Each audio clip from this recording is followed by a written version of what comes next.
Me and my husband, Eddie, we've been married for 14 years. We have 3 children. My oldest daughter is Mia, and she's 13, and she's in the 8th grade.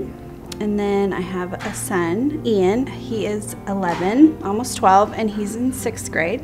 And then my youngest is Aubrie, and she is 9, and she's in the 4th grade. We're very close family, and we love each other very much, and they could see that I was just not myself.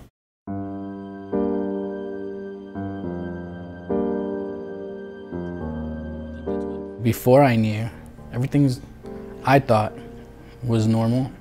She hid it pretty well, so I didn't know for a long time. I have struggled with addiction since I was 18 years old. I was in a car accident and I broke my leg, and rather than physical therapy, I got lots of pills, and so I've had this struggle throughout my whole life.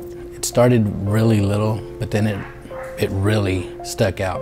It affected my marriage because I was trying to numb my feelings, and it affected my interaction with my family. I isolated a lot.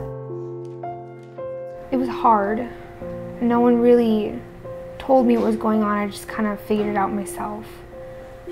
Just little things that she did I noticed, and it wasn't my mom. My mom and my dad were fighting a lot, and my mom wasn't really spending time with us. Whenever they would argue, I would just act like they weren't really arguing. I would just ignore it. For me, the hardest part was watching my kids watch her go through that.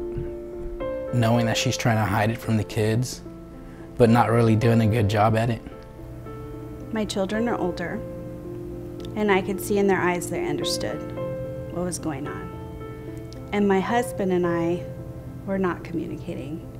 I feel like he had given up. I thought to myself, how could someone who says they love their husband, who says they love their kids, how could they do that? Well, I think the biggest piece in the family is that they're not emotionally available because, you know, their emotions are blunted. If they have this irritability going on, they're totally focused somewhere else. Their focus is on getting their drug.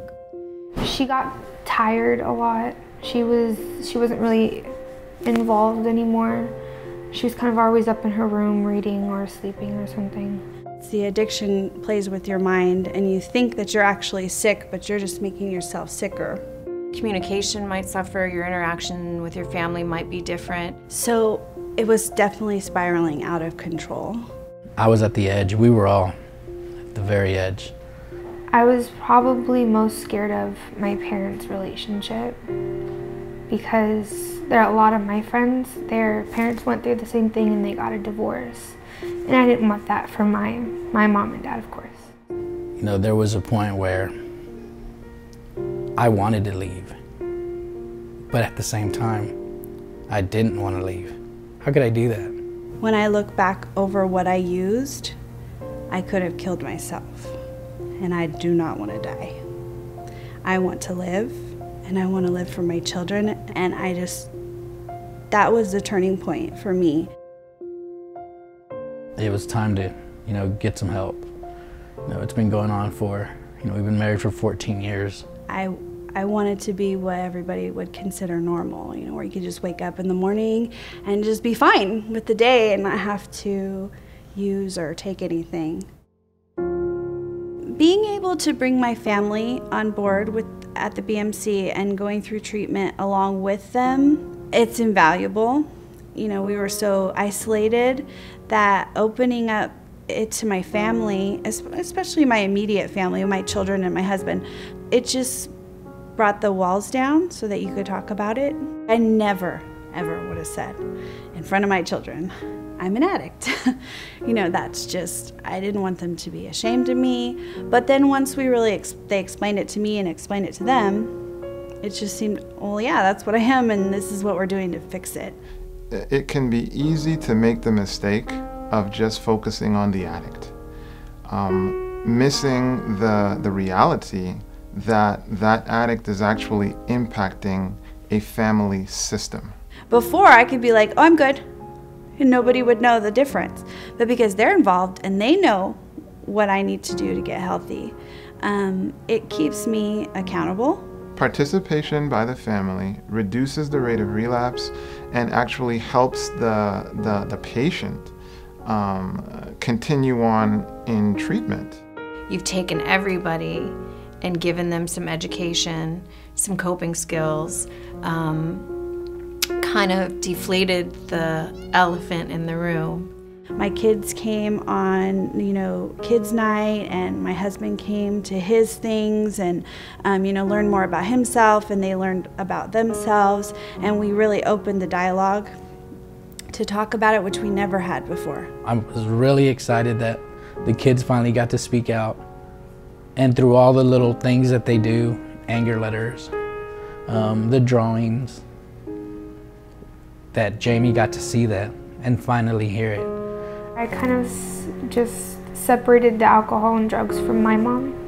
So it was like a person. So I wasn't talking to my mom. I was talking to the disease that happened to her. It's not only put my mom's life on hold, it's also put mine on hold. They taught me that you'll heal for yourself and your mom's heal for her. They taught me that it is like a disease. She didn't choose it, it just happens. And they taught me that it is important for the kids to be involved in what's happening. And it's really difficult to hear those things because you feel like you're responsible, but yet they have the ability to tell you how they feel, and it opens the dialogue between them and me and my husband, just to know what we were doing affects them. You never know what you've done until you really they can open their mouths and tell you. Jamie's got to work on her. If Jamie really wants to do it, she will, and she has. So I know that she does, but I learned about me and how to deal with all that, and how to communicate, how to work on my issues before and let Jamie work on her issues, and working on me really helped. And that way the family member gets to learn about themselves too. And for kids especially, it's really important to be able to give them a safe place to talk about what's going on, because they're not allowed to talk about it generally when it's going on in the home. I like the BMC because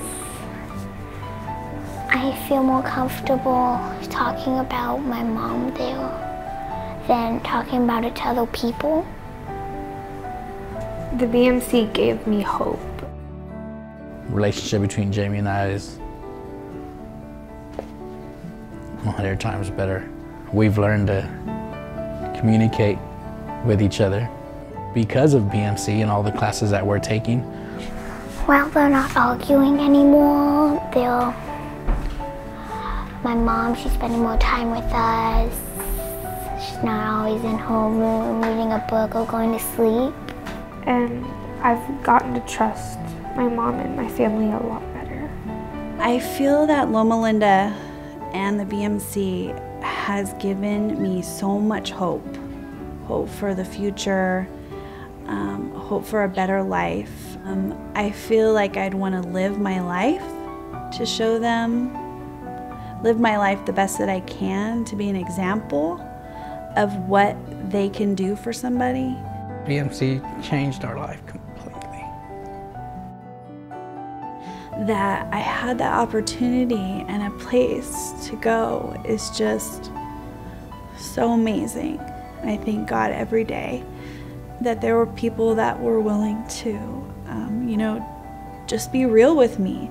And it wasn't all like sweet and happy and made me feel good. They were honest with me, and they made me really take a look inside of myself to be a better person, and they care. It's better. I have my mom back. What I like most about my mom is she's like kooky and she's like funny and stuff. I love my mom as far as my arms can go. I get to bring our kids home to both of us, me, Jamie, my family, all of us together.